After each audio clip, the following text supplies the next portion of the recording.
Gold, trusted gold buyers. మీరు తాకట్టు పెట్టిన బంగారాన్ని విడిపించి ఈ రోజు ఉన్న మార్కెట్ ధరకు కొనబడను. బుచ్చి సార్ నిన్న ఈవినింగ్ చాలా రోజుల తర్వాత, ఎందుకంటే లాస్ట్ 10 days నేను ఊళ్ళో లేను కాబట్టి కొంచెం చూడటం డిలే అయింది. అండ్ వచ్చిన తర్వాత నిన్న వేయించుకొని చూసిన తర్వాత ఇది సినిమా కాదు, ఒక జీవితంలో డౌన్ ట్రాడన్ పీపుల్ వాళ్ళ సఫరింగ్ని ఒక జర్నీలా చేయించావు. సార్ మాకు పెద్ద ప్రపంచాన్ని చూపించినట్లుగా అనిపించింది నేను చూస్తున్నసేపు. చూసిన తర్వాత కోలుకోవడానికి, తేరుకోవడానికి సార్ అది చాలా నిద్రలో కూడా అదే ఆలోచనలు, అదే విజువల్స్ అవి కనబడుతున్నాయి. అంటే అంత డీప్ ఇంపాక్ట్ ఇవ్వగలిగావు. అండ్ నీ ఆలోచనలు కానీ, నీ మస్తిష్కంలో నుంచి బయటకు వెలువడిన ఆ కథాంశం కానీ అంత డీప్ ఇంటూ అవర్ హార్ట్స్ అది టచ్ చేసింది. అంటే దాని ఇంటెన్సిటీ, ఆ కథ ఆనెస్టీ, ఆ కథ నిజాయితీ, దాన్ని క్రియేట్ చేసిన నువ్వు కానీ, దాన్ని ప్రజెంట్ చేసినటువంటి విధానం కానీ. అండ్ ఫస్ట్ ఆఫ్ ఆల్ నీకు నేను మనస్ఫూర్తిగా నా అభినందనలు తెలియజేస్తాను. అంటే అది ఒక ఊరి సమస్యగా మొదలైన పోను పోను పోను అది యూనివర్సల్ అయిపోయింది. అది నేషనల్ లెవెల్కి వెళ్ళిపోయి మన భారతదేశం యొక్క ఆవశ్యకత ఏంటి, దాని ప్రభుత్వాలు ఈ స్పోర్ట్స్ పర్సన్స్ని ఎంకరేజ్ చేయటంలో వాళ్ళ బాధ్యత ఏంటి అని తెలియచెప్పినటువంటి ఇది. అయితే నువ్వు తీసుకున్న కథాంశం 89లో కాబట్టి నిజంగా పరిస్థితి చాలా దారుణంగా ఉండేది. అవును సార్. నువ్వు చెప్పిన ఈ ప్రయత్నం డెఫినెట్లీ అందులోనూ ఆలోచింప చేస్తానని అనిపించింది నాకు. అది చాలా మంచి ప్రయత్నం. ఒక సోషల్ మెసేజ్, ఒక దేశానికి సంబంధించి ఒక అవేర్నెస్ కానీ, మరింత సమాయత్తం చేయటం కానీ, ఇవన్నీ కూడా ఈ సినిమా ద్వారా బాగా చెప్పావనిపించింది. అండ్ ఈ సినిమాలు ఇంకా నాకు నచ్చిన అంశాలు ఉంటే కనుక చెప్పాల్సి వస్తే నువ్వు, రామ్ చరణ్ అండ్ ఏఆర్ రెహమాన్ గారు, అలాగే లిరిక్స్ అందించినటువంటి అనంత శ్రీరామ్, అట్లాగే ఎడిటర్ నవీన్ నూలి, ఇంకా ఫైట్ మాస్టర్, స్టంట్ కోరియోగ్రాఫర్గా అనుకోవచ్చు మనం. ఈ కుస్తీలు, ఈ రెజ్లింగ్లు, వీటిని మీకు స్పెషల్గా శ్యామ్ కౌశల్ గారు అండి, విక్కీ కౌశల్ గారు. ఓకే, శ్యామ్ కౌశల్ గారు ఆయన్ని, నభాకాంత్ ఎగ్జిక్యూట్ చేసే ఫైట్ మాస్టర్గా ఆయన్ని, అండ్ జానీ మాస్టర్ కోరియోగ్రఫీ, ఇక వీటన్నిటి ఆర్ట్ డైరెక్టర్ గారండి రత్నవేలు గారు, రత్నవేలు గారు, ఇలాంటి వాళ్ళందరి కలయికతోటి, వాళ్ళ ఇన్పుట్స్ తోటి అండ్ వాళ్ళ ప్రయత్నాలతోటి అత్యద్భుతంగా రూపుదిద్దుకుంది. ఇది ఒక కళాత్మకంగా వచ్చిందని చెప్పొచ్చు. And it's a timely film. And చరణ్కి ఆర్టిస్టుల పరంగా వస్తే కనుక చరణ్ అయితేనేమి, జగపతి బాబు అండ్ శివరాజ్ కుమార్, ఫెంటాస్టిక్ శివరాజ్ కుమార్, బొమ్మని రాణి, అలాగే దివ్యాందర్ కొత్త విలన్గా కానీ ప్రతిదీ చాలా ఫ్రెష్గా ఉన్నారు, కొత్తగా ఉంది. ప్రతి ఆర్టిస్టు చిన్నవాళ్ళు అవని, జూనియర్ ఆర్టిస్టులు అవని, బ్యాక్గ్రౌండ్ ఆర్టిస్టులు అవని, వీళ్ళందరూ కూడా ఒక రియల్గా జరుగుతుంది, ఒక ఇన్సిడెంట్, ఒక సంఘటన జరుగుతుంది, ఒక ఊరి కథ, ఒక మట్టి కథ చెప్తున్నాం అనటానికి ఆ మనుషులు కూడా మట్టి మనుషుల్లాగా రస్టిక్గా అది క్రియేట్ చేయటంలోనూ, దాన్ని తెరకెక్కించడంలోనూ నువ్వు, నీతో పాటు నీ టీం మెంబర్స్ అందరూ, నీ క్రూ కానీ, క్యాస్ట్ కానీ అందరూ చాలా బాగా చేయగలిగారు. ఇవన్నీ చేయటానికి వెనకాల వెన్నెముకలా నిలబడ్డ వ్యక్తి సతీష్ కిలార్ గారు. ఆయన దేనికి నెరవలేదు. ఇదివరకంత గతంలో అన్ని సినిమాలకి ఆయన కొంచెం పరోక్షంగా వెనకుండా నడిపించేవాళ్ళు. ఇప్పుడు తెర ముందుకు వచ్చారు బాహాటంగా ప్రొడ్యూసర్గా. కాబట్టి ఆయన ప్రయత్నం కానీ, ఆయన గుండె ధైర్యం కానీ, దీన్ని నీ మీద పెట్టుకున్న నమ్మకం కానీ, కంటెంట్ మీద ఆయనకు ఉన్నటువంటి విశ్వాసం కానీ, ఇవన్నీ కూడా ఈరోజు సఫలీకృతమైనవి. అండ్ అవ్వటానికి మీరు అందరూ ఎంత ప్రయత్నాలు చేసినా సరే తెర మీద కనిపించడానికి రామ్ చరణ్ ఎలా చేస్తాడు అనే దాని మీద ఉంటుంది కదా. మీరు అందరూ బాగా నటించాడని నిన్న వాళ్ళ అమ్మ అంటుంది. బాగా నటించాడు అన్నది కరెక్ట్ సర్టిఫికేట్ కాదు రేఖ, కరెక్ట్ మాట కాదు. జీవించాడు అని అనాలి. నాకు ఆ పాత్రలు ఒదిగిపోయాడు అని నాకు అనిపిస్తుంది. నేను యాక్టర్గా నాకు తెలుసు. అవతల క్యారెక్టరు ఏడుస్తూ మనల్ని ఏడిపిస్తే కనుక అది నటన. వాడు ఏడవకుండా కళ్ళల్లో ఆ భావం పలుకుతూ చూసే ప్రేక్షకులు ఏడిపించాడంటే వాడు జీవించినట్లు. నేను అక్కడ ఒక క్యారెక్టర్ చూస్తాను తప్ప చరణ్ని చూడలేదు. పెద్ది కనపడుతున్నాను అక్కడ. పెద్ది తను ఏడవకుండా తన భావోద్వేగాల్ని కళ్ళ ద్వారా చూపిస్తున్నాడు తప్ప ముఖవళికల ద్వారా మజిల్స్ ద్వారా చూపించట్లేదు. అది చరణ్ స్పెషాలిటీ. అందుకని మనం ఎక్కువ ఇన్వాల్వ్ అయిపోతారు. అవును సార్. బా ఏం నటించేట అనొచ్చు, చాలా గొప్ప గొప్ప నటులు ఉండొచ్చు, వాళ్ళ సిస్టమ్ వాళ్ళ విధానాలు చేయొచ్చు. కానీ భావోద్వేగాల్ని లోపల ఫీల్ అవుతావు, ఫీలింగ్ని మునిపంట నొక్కి పట్టి ఎక్స్ప్రెస్ చేస్తూ ఆ కళ్ళ ద్వారా పలికించడం, అది చూసి మనకి అరే నువ్వు ఏడిస్తే బాగుంటుందో అనొచ్చు, కానీ మనకి గుండె పిండేస్తుంది. మనం ఏడలేని సిచ్యువేషన్స్, కానీ ఏడిస్తే బాగుంటుంది అనిపిస్తుంది. ఇట్లాగా టోటల్గా అరెస్ట్ చేసేసి తను చూపించిన విధానం, ఎస్పెషల్లీ అప్పల్ సూరి మరణం దగ్గర నుంచి తన మోటివేట్ అయిన ఇది నుంచి ఇంకా సినిమా గ్రిప్పింగ్ వెళ్ళింది, అవును సార్. ఇంకా డీవియేషన్ లేదు. అవును. అది చాలా చక్కగా పరిపూర్ణంగా సఫలీకృతమైనట్లు. అది అక్కడ తను చాలా బాగా ప్రజెంట్ చేశాడు, పెర్ఫామ్ చేశాడు. ఎక్సలెంట్. వాడు నా బిడ్డ కాబట్టి ఇంకా ఎక్కువగా చెప్పాలని అనిపించిన కొంచెం అడుచుకుంటూ మాటలు వెతుక్కుంటూ పొందిగ్గా మాట్లాడుతాను, కానీ అది నీలాంటి చూశాడు కాబట్టి నువ్వు చెప్పాలి సార్. మీరు మాట్లాడగలదు సార్, ఎందుకంటే సార్ ఇప్పుడు ప్రపంచం అంతా మాట్లాడుతుంది సార్ చరణ్ సార్ పర్ఫార్మెన్స్. పెద్ద అంటే చరణ్ సార్ అంటే పెద్ద. ఎందుకంటే సార్ ఈరోజు అందరూ ముత్త కంఠంతో అనేది ఒకటి సార్, ఏంటంటే ఏం పెర్ఫామ్ చేశారు అందరూ చిరంజీవి అంటున్నారు సార్. చిరంజీవి అండి సార్. హాస్పిటల్ సీన్లో చరణ్ సార్ పర్ఫార్మెన్స్ అంటే మీరు అన్నారు చూసారా, అంటే ఆయన ఫేస్లో బాధ ఉంటుందండి, కానీ మనకి ఆడియన్కి మాత్రం గుండె మెలిపెట్టేసినట్టు. నేను చరణ్ గారు అందరూ మనం ఐమాక్స్కి వెళ్ళాం సార్. ఐమాక్స్కి వెళ్తే మొత్తం థియేటర్లో సీట్లో ఉన్న వాళ్ళందరూ బ్యాగ్ తిరిగి ఇలా బెండ్ చేసి నీస్ మీద అన్నా నీకు నేషనల్ అవార్డు అన్నా అని అరిసారండి. ఈ ఇంట్లో చరణ్ గారి పెర్ఫార్మెన్స్కి నేషనల్ అవార్డు వచ్చి నాకు అంతకన్నా హ్యాపీ ఉంటుంది సార్. అంతకు మించిన సంతృప్తి ఇచ్చేసాడు. ఒక తండ్రిగా, ఒక నటుడిగా అంటే మళ్ళీ సీనియర్గా, తోటి నటుడిగా, కాంటెంపరీ నటుడిగా నాకు నిజంగా చరణ్ గర్వకారణం. అండ్ నేను ఎంత తక్కువ మాట్లాడితే అంత మంచిది, ఎందుకంటే ప్రేక్షకులు వాళ్ళే మాట్లాడేసారు నా బిడ్డ గురించి. అంటే ఇక్కడ చిన్నప్పుడు చదువుకున్న ఒక సుమతి శతకంలోని ఒక పద్యం గుర్తుకొస్తుంది.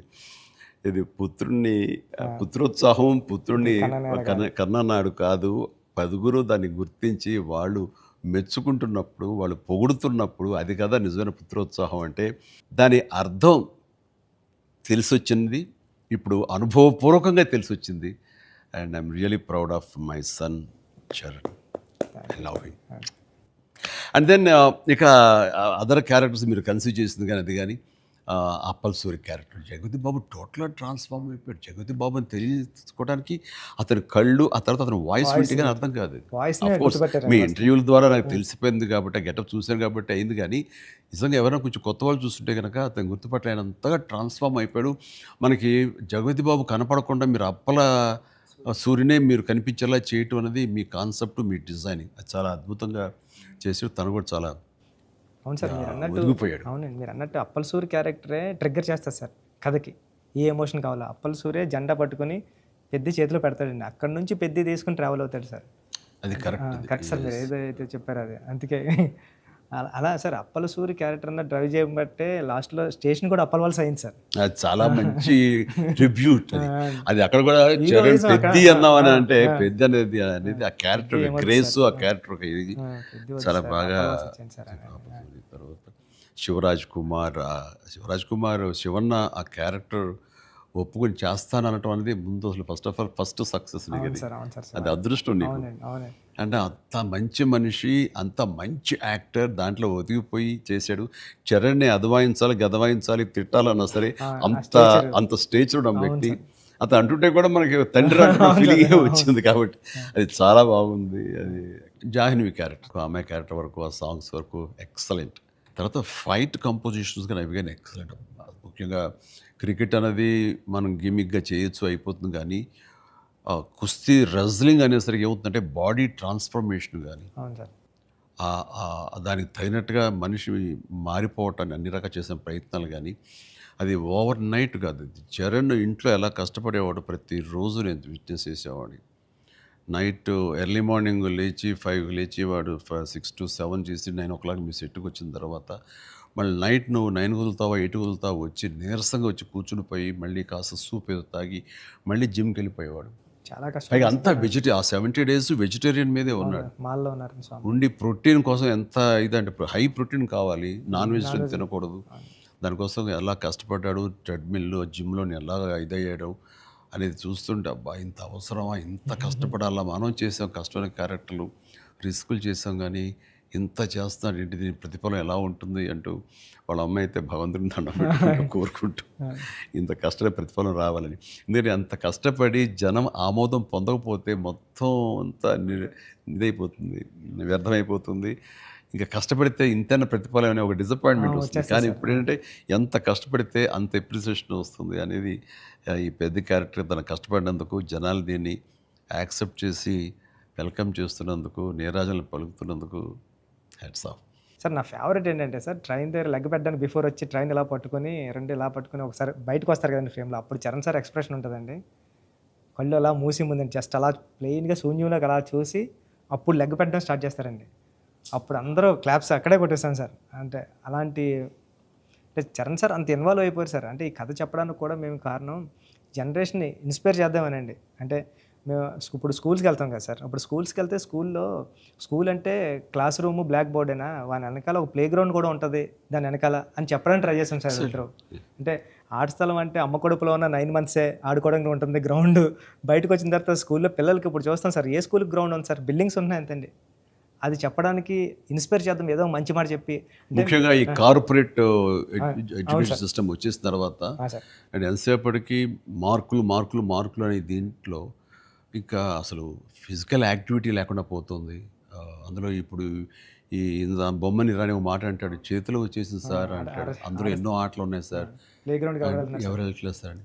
కానీ ప్రభుత్వాలు ఇప్పుడు మీరు అన్నటువంటి ఈ పరిస్థితి ఒకప్పుడు ఉండేది, కానీ ఇప్పుడు రాను బెటర్ అవుతుంది అన్నది. అవును సార్, చాలా బాగుంది సార్. ఇప్పుడు బట్ ఇంతకంటే ఇంకా గట్టిగా రావాలంటే మీరు ఇచ్చినటువంటి సలహా, సినిమాలు పెద్ద సినిమాలో ప్రభుత్వాలు సహకరించాలి, సర్కారు వాళ్ళు ముందుకు రావాలి. కాబట్టి ఈ సినిమా ఒక అవేర్నెస్ తీస్తుంది, ఒక ఎడ్యుకేషనల్ ఫిలిం పెద్ది, ఒక ఇన్స్పైరింగ్ కంటెంట్ ఉన్న సినిమా పెద్ది. ఈ సినిమాలో బిడ్డలకి మనం ఏమి ఇవ్వాలి, ఎలాగ మోటివేట్ చేయాలి, ఎలాగ ఇన్స్పైర్ చేయాలి, వాళ్ళు ఎలాగ పెంచాలి అనే దాని మీద ప్రతి ఒక్కళ్ళు ఫోకస్ పెట్టి స్ఫూర్తి పొందాలని మాత్రం నేను మనస్ఫూర్తిగా కోరుకుంటున్నాను, విష్ చేస్తున్నాను. Thank you sir, thank you sir. నేను సినిమా చూస్తూ ఏఆర్ రెహమాన్ గారి కంట్రిబ్యూషన్ ఎలా ఉందని చూడటంలో సౌండ్ని పర్ఫెక్ట్గా వాడుకుంటారండి. అంటే ఆర్ఆర్ అంటే ఓన్లీ ఇంకా ఊకదంపుడు కొట్టేసి, ఎలివేషన్స్ కొట్టేసి ఆ రకంగా కొంచెం ఒరవడి ఇప్పుడు కొనసాగుతున్నా కొన్ని చోట చెల్లుతుంది. బట్ అన్ని వేళలా అది కరెక్ట్ కాదు. ఇది మన మనసులోని ఫీలింగ్ని బట్టి ఆయన కొడుతున్నాడని నాకు అర్థమైపోతుంది. గుండెని పిండే విధంగా మరింతగా ఆయన మనల్ని ఇన్వాల్వ్ చేస్తున్నాడు, మనకు ఆ ఫీలింగ్ని ఇవ్వగలుగుతున్నాడు. పెద్దలో పరిపూర్ణమైన న్యాయం చేశాడు. చెప్పాలంటే ఆయన మెయిన్ పిల్లర్గా అనుకోవచ్చు మనం. మీరు అనుకోండి మీ కంటెంట్ సార్. అంటే హీరో ఉండి ఎలివేషన్ ఇవ్వడం వేరు సార్. నేనేమనుకున్నానంటే చరణ్ గారు లేకుండా చరణ్ గారు స్టాచ్యూ చూపించి ఎలివేషన్ ఇద్దారు అనుకున్నాను సార్. అది అక్కడ కూడా రెహమాన్ గారు అలా లేపారు సార్, లేపారు మామూలు కాదు సార్, చాలా ఉంది. పైగా ఇది అఫ్కోర్స్ మీరు ఇంటర్వ్యూస్లో మీరు అన్నారు రెహమాన్ని ఎలా ఫస్ట్లో ఒప్పించామని చరణ్ చెప్తుంటేను అక్కడికి వెళ్ళిన బాడీ లాంగ్వేజ్ బట్టిను ఎవరైనా సరే అది. బట్ ఎవరికైనా సరే నువ్వు చెప్పే కంటెంట్ ఉంది, అది మెయిన్. కొంచెం విజ్ఞత, కొంచెం అవగాహన, ఆ సెన్స్ ఉండే ఎవరికైనా సరే ఆ కంటెంట్ నువ్వు చెప్పగానే దానికి డెఫినెట్లీ ఆమోదయోగ్యం, ఆమోద ముద్ర పడిపోతుంది. డిఓపి గారు అయితే ఆయన చాలా బాగా చూపించాడు. నువ్వు ఏదైతే ఒక మట్టి కథ అనుకున్నావో, రస్టిక్ అనుకున్నావో, ఏమంటే ఆ రఫ్నెస్ అది మొత్తం కనిపించేలా చేశాడు దాన్ని. Did his job very well. And తర్వాత ఇంకా మీ నవీన్ గారు అయితే టీజర్ దగ్గర నుంచి ట్రైలర్ దగ్గర నుంచి ఆగలేక ట్రైలర్ కూడా నేను దాన్ని చెప్పేశాను ముందు, అద్భుతంగా ఈయన కటింగ్. తర్వాత నాకు బాగా నచ్చింది ఆ డిజాల్వ్ అయ్యి వస్తుంది క్రికెట్ దగ్గర నుంచి రెజ్లింగ్కి. ఇవన్నీ ఇంటర్ రిలేటెడ్గా ఉంటాయి అని నేను చెప్పినట్టుగా చెప్పడం అనేది తన ఇది. అండ్ ఎన్ని చోట్ల బట్ సినిమాలో నెరేషన్లోనే మీరు బ్యాక్ అండ్ ఫోర్త్ వెళ్ళి చెప్తారు ఇది. అవునండి. అంటే బొమ్మన్ ఇరానీని ప్రేక్షకుని చేశారు. అవును సార్. బొమ్మన్ ఇరానీకి ఎలాగైతే కథ అడికి అర్థమవుతూ వస్తుందో సార్ సేమ్ ఆడియన్స్ సేమ్ అది మంచి కాన్సెప్ట్. ఇది బొమ్మన్ ఇరానీ గారు ఎడిటింగ్ బ్యాక్ అండ్ ఫోర్త్ వెళుతూ చెప్పటం అన్నది ఇట్ ఈస్ మంచి ప్రయత్నం. And that way my heartfelt appreciation to Naveen నోలీకి. అలాగే ఆర్ట్ డైరెక్షన్ గురించి ప్రత్యేకంగా చెప్పలేదు. అన్నీ కూడా పెర్ఫెక్ట్గా ఆ హార్మనీ ఉంది. ఒకటి ప్రత్యేకంగా అయ్యి ఏంటిది అనట్లేదు, అన్నీ కథలో ఇమిడిపోయే విధంగానే ఉన్నాయి. ఎగ్జాక్ట్లీ. ఆ యంగ్ విలన్ దివ్యందు వీళ్ళందరూ కూడా చాలా బాగా కంట్రిబ్యూట్ చేశారు. లాస్ట్లో కూడా బొమ్మన్ గారు స్టాచ్యూ చూడకుండా వెళ్ళిపోదాం, చరణ్ గారిని కలవకుండా వెళ్ళిపోదాం అంటాడండి. చరణ్ ఎందుకు నేను కలవకూడదు అనుకున్నాడు బొమ్మన్ ఇరానీ అంటే అంతే. ఆ గుడ్ ఫీలింగ్ అలా ఉండిపోవాలంటే కలవకుండా ఉండటమే కరెక్ట్. లాస్ట్ ఫేజ్ వరకు కూడా అలా కూర్చొని చూస్తున్నారు సార్. లాస్ట్లో కూడా ట్రైన్ని ఎలా ఎక్కి ఆగి కొట్టాను చరణ్ అంటే ట్రైన్ వచ్చింది కదా. అవును సార్. మరి ట్రైన్ ఉంది కదా, ఎందుకు నడిపించావే బాబు అంటే మేము పడ్డ బాధ మీకు తెలియాలి. బాగుంది, మంచి సమ్మప్, అది బాగుంది. అంటే పెద్దిగాడి కోసం ఆ రోజు బండి ఆగింది సార్. మా జీవితాలు మొదలయ్యాయి. మాకు స్కూల్ వచ్చింది, వైద్యం వచ్చింది, సర్కారు వచ్చి మా అవన్నీ క్రిస్ప్గా చాలా బ్యూటీతో పట్ట అన్ని జరుగుతుంది. లాస్ట్లో మళ్ళీ వస్తారు కదండి చరణ్ గారు స్క్రీన్ బ్యాక్కి పెద్ద అరుస్తాడు కదండి. అది ఎక్కడ బర్ణ వల్ల తెలియలేదండి ఎవరికైనా. బొమ్మన్ గారికి గట్టిగా పట్టుకుని పెద్ద అని అరిస్తే అప్పుడు కొండల మధ్యలో కుక్కను పట్టుకుని వెళ్తూ ఉంటారు. డిసప్పర్ అయిపోయి అనుకోకుండా గుడ్ ఫీలింగ్. పుడతామేటి మళ్ళీ చూస్తావేటి మళ్ళీ ఇలాంటి సినిమాని ఇలాంటి సినిమాని మళ్ళీ చూస్తావేటి అనిపించింది. అది ఫెంటాస్టిక్. సతీష్ గారికి ఇది ఒక ప్రౌడ్ ఫిల్మ్ ఇది. అండ్ ఆయన ప్రైడ్. ఆయన ఇంకా తర్వాత బోర్డు సినిమాలు తీయచ్చేమో కానీ ఇది ఇచ్చేటటువంటి సాటిస్ఫాక్షన్, ఇది ఇచ్చే గుర్తింపు, ఇది ఇచ్చిన రెస్పెక్ట్ కానీ అది సతీష్ గారు యూ డిజర్వ్ దిస్. అండ్ దీని వెనకాల మీ సపోర్ట్, మీ ఇలాంటి సినిమా తీసినందుకు నాకు కూడా చాలా ప్రౌడ్. సార్ మీరు ఒప్పిన టైంలో చెప్పారు సార్ నాకు, డబ్బులు ఎలాగైనా వస్తే రెస్పెక్ట్ సంపాదించి ఫస్ట్ అని. ఈయన డబ్బులు ఎలాగైనా సంపాదించుకుంటారు. ఆయన ఉన్నటువంటి కన్స్ట్రక్షన్ అయితేనే, అనుకున్నటువంటి డిజిటల్ ఐటీ వలన అయితేనే. కానీ ఈ సినిమా ద్వారా గుర్తింపు, ఒక రెస్పెక్ట్ వచ్చింది. అది ఈయన ఫుల్గా ఎంజాయ్ చేస్తున్నారు. బికాజ్ ఆయన సపోర్ట్ ఈ సినిమాకి అంతగా ఇచ్చారు. నువ్వు అనుకున్నవన్నీ కూడా ఆయన నీకు అమర్చారు. ఈయన పూర్తి న్యాయం చేశారు ఆయన. సతీష్ సార్కి నాకు లైఫ్లో ఫస్ట్ మూవీ అన్నట్టు సార్. ఇంక వృద్ధికి ఇది ఎప్పటికీ మర్చిపోలేము సార్ ఈ రిలేషన్ని. దీనంతా నువ్వు చేస్తావే, నువ్వు ఆ టైప్ ఆఫ్ మా ఆలోచన డైరెక్టర్ సార్. మీరు నాకు ఉప్పిన ఇచ్చారు సార్ ఫస్ట్. చరణ్ సార్ ఏమో పెద్ద ఇచ్చారు సార్. మీతో కూడా ఒక ఛాన్స్ అవ్వండి సార్, చేస్తాను ఎప్పుడైతే అప్పుడు. నువ్వు అలా పరిగెత్తమని, తూకమని, వైర్లతో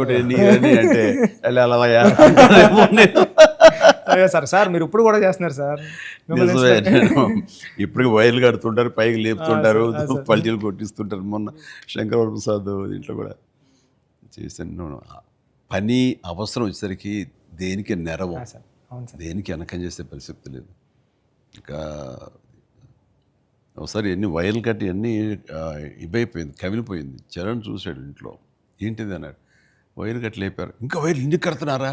వాళ్ళు పిలిచి డాంగ్ అలా కష్టపడతారంటే మీరు అదేదని తెచ్చాడు. మరి లేదరా వాళ్ళు కాదురా, డూప్ సరిగ్గా చేయలేదని ఆయన తీసేసి నేనే చేశాను రా షార్ట్ అని. వాళ్ళు అదే అన్నారు, డాడీ చేస్తానన్నారు అని. అంటే చరణ్ ఇందులో ఎంత కష్టపడ్డాడు అనేది నేను చెప్పాల్సిన అవసరం లేదు. ఆడియన్స్ ఆల్రెడీ వాళ్ళ క్యారెక్టర్ ద్వారా వాళ్ళే గుర్తించారు. వాడు ప్రతిరోజు అలసిపోయి ఇంటికి వచ్చి నీరసించి అలా కూర్చున్న ప్రతిసారి నాకు మా నాన్నగారు నాతో ఏమన్నారో, నన్ను ఏమనేవారో అది గుర్తుకొచ్చేదనమాట. అంటే దొంగ అనే సినిమాలో 8 అంతస్తుల ఒక హోటల్ పైన పారపెట్ వాల్ మీద నేను రోల్ చేస్తూ వెళ్ళినప్పుడు కింద స్లిప్ అయితే మాత్రం ఇది ఇప్పట్లా వైర్లు ఇలాంటి సేఫ్టీ డివైస్లు ఏమి లేవు. మొండితనంతో చేయటం అనమాట. అట్లాగే ట్రైన్ కింద పడుకొని గోండా సినిమాలో వెళ్తుంటే ఒక 3 ఇంచెస్ ఎవేగా బాడీ లూజ్ అయితే కంకరాలు కొట్టుకుపోయేవి. నా బలంతో ఉండాలి తప్ప ఇంకో హార్నెస్ కానీ అది కానీ లేదనమాట. ఇవన్నీ మా నాన్నగారి దగ్గర నుంచి చూసి ఇంటికి వచ్చేసి చాలా బాధపడేవాళ్ళు. తిట్టేసి ఆడి కోపంలో బాధ ఎలా ఉంటుందంటే బూతులు ఇచ్చేవారు. అలా చేయాలా అంటే ఏదో కొంచెం చెప్పకూడదు అని కొంచెం అలా తిట్టేసేసి ఆయన చేసేవారు. తప్పదనా తప్పు దాందే ఉంది చేయాలి, లేకపోతే ఎలా కనపడదు రిజల్ట్, ఎలా మరి ఫ్యాన్స్ ఇచ్చేయాలి కదా వాళ్ళు ప్రేక్షకులు అని అప్పట్లో ఏం మాట్లాడేవాడిని. లేదురా రేపు పొద్దు నీకు కొడుకు పుట్టి, అప్పుడు ఇంకా చరణ్ పుట్టలేదు ఆ టైంకి, నీకు కొడుకు పుట్టి వాడు యాక్టర్ అయ్యి హీరో అయ్యి వాడు ఇలాగే కష్టపడుతారు, అప్పుడు తెలిసి వస్తారా మా ఫీలింగ్స్ ఏంటో నీకు అనేవాళ్ళు.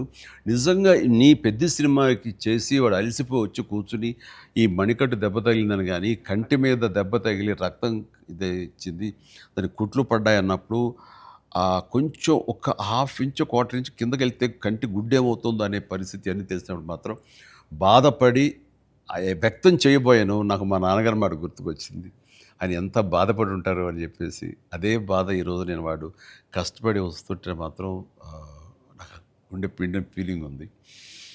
అయితే సినిమా చూసిన తర్వాత కొన్ని ఎపిసోడ్స్ గురించి చెప్పాల్సి వస్తాయి. ఇందులో ఇంటర్వెల్ నుంచి మాత్రం సినిమా మనిషిని కట్టిపడేసింది, ప్రేక్షకుడిని తారాస్థాయికి తీసుకెళ్ళిపోయింది.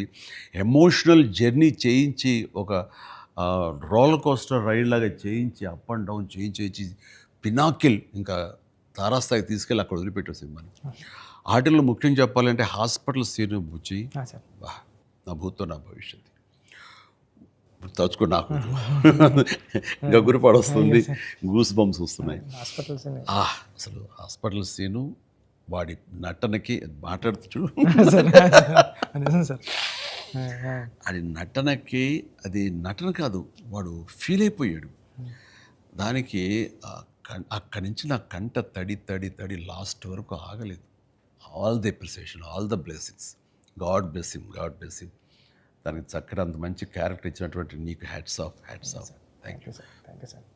ఒకసారి ఎస్పి బాలసుబ్రహ్మణ్యం ఆయన, నువ్వు ఒకప్పుడు ఆపద్బాంధవుడు చేసావు, ఇంకోసారి రుద్రవేణి చేసావు, అలాగే చాలా సినిమాల్లో నీ పెర్ఫార్మెన్స్ అనేది తెలుసు, కానీ ఎక్కువ కమర్షియల్ వైపు వెళ్ళిపోతున్నావు చిరంజీవి. నీలో పొటెన్షియాలిటీ ఉంది.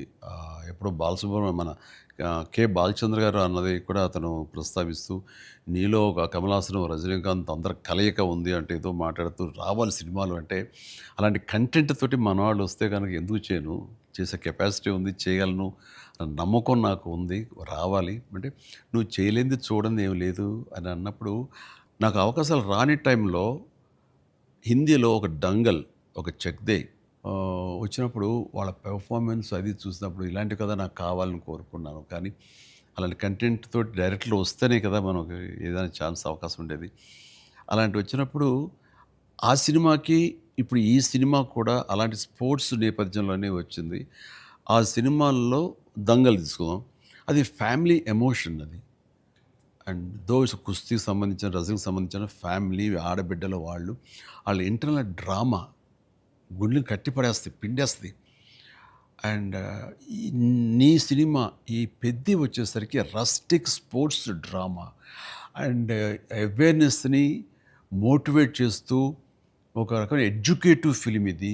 ప్రతి ఒక్కరికి, ప్రభుత్వాలకి అయితేనేవి, చిన్నపిల్లలకి, తల్లిదండ్రులకి, ప్రేక్షకులకి, అందరికీ ఒక అవేర్నెస్ ఆలోచింపచేసే సినిమా ఇది. అందుకని అవి క్లాసిక్ స్పోర్ట్స్ డ్రామాలైనా ఇది రస్టిక్ ఒక గ్రామీణ నేపథ్యంలో ఉండేటటువంటి మట్టి కథ, మట్టి గేమ్స్, మట్టి మనుషుల కథ ఇది. అందునే దీనికి ఎక్కువ లాంజివిటీ ఉంటుంది, దీనికి ఎక్కువ ఆదరణ ఉంటుందని నా భావన. అండ్ దట్ వే ఇలాంటి కథ చరణ్ రావటం అనేది నేను మిస్ అయింది, చరణ్ పొందాడు. కాబట్టి ఆ అవకాశం వచ్చింది కాబట్టి కొంతమంది చిరంజీవిని మించిన వాడు చరణ్ అంటున్నారు, ఒప్పుకుంటున్నాను మనస్ఫూర్తిగా. కానీ ఒక తండ్రిగా గర్వంగా ఉంది, ఒక నటుడిగా కొంచెం కష్టంగా ఒప్పుకోవాల్సి వస్తుంది. చాలా బాగా చేసేవారు చరణ్, లవ్ యూ. గ్రామీణ వాతావరణం ఈ నేపథ్యంలో కథల్లో అఫ్కోర్స్ మీ గురువు గారు సుకుమార్ పెట్టింది పేరు. సుకుమార్ సినిమా రంగస్థలం కానీ ఇప్పుడు ఈ సినిమా ఇది చూసినప్పుడు నాకు అఫ్కోర్స్ నిన్న మొన్న చనిపోయారు, దివంగతులయ్యారు భారతిరాజా గారు. కొద్ది రోజుల క్రితం నేను భారతిరాజా గారు కూడా ఈ బుచ్చి సుకుమార్ లాగానే ఆలోచిస్తారు. ఆయన 16 వైద్యుల దగ్గర నుంచి మొదలు మర్యాద కానీ ఇలాంటి సినిమాలన్నీ, నా ఆరాధన సినిమా, ఇవన్నీ కూడా చూస్తాను. నేను వాటి డిస్కస్ చేసుకుంటున్నాను. ఆ 2 డేస్లోనే నిన్న మొన్న ఆయన చనిపోయారని తెలిసినంత ఇది డ్యూ రెస్పెక్ట్ ఆయనకి మనస్ఫూర్తిగా మనం ఆయన ఆత్మశాంతి చేకూరాలని ఈ సందర్భంగా కోరుకుంటున్నాను. అండ్ ఆయన ప్రస్తావన ఎందుకు వచ్చిందంటే అలాంటి సినిమాలకు ఆయన పెట్టింది పేరు. అదే రొమాంటిక్ సినిమాలు అవని, లేకపోతే drama Avani, family drama Avani, and very good. ఆయన గ్రౌండెడ్. అలాగా మళ్ళీ సుకుమార్ గారు మీరు మన తెలుగులో అంత గ్రౌండెడ్ ఫిల్మ్స్ తీస్తుంటారు. మీ ఆలోచన అవి కానీ రస్టిక్గా ఉంటాయి, రూరల్గా ఉంటాయి, గ్రామీణానికి సంబంధించినవి ఉంటాయి. అట్లాగా ఆయన ఈ ఈ ఇందులో మనస్ఫూర్తిగా నేను ఇలాంటి ఒక శిష్యుడికి ఇన్స్పైర్ చేసి ఇలాంటి మంచి కథ ఎన్నుకోవడానికి, ఆలోచించుకోవడానికి ఒక కథకుడుగా, ఒక డైరెక్టర్గా నువ్వు అతనితో అసోసియేట్ అయ్యి నువ్వు నేర్చుకున్నందుకు, నేను ఇన్స్పైర్ చేసేందుకు, నీలాంటి వ్యక్తిని ఈ పెద్ద ద్వారా మాకు ఇచ్చినందుకు అండ్ మనస్ఫూర్తిగా నీ సందర్భంగా సుకుమార్కి నేను నా అభినందనలు తెలియజేయాలి. సుకుమార్, ఒక మెట్లో మాణిక్యాన్ని ఇచ్చావు. Thank you so much.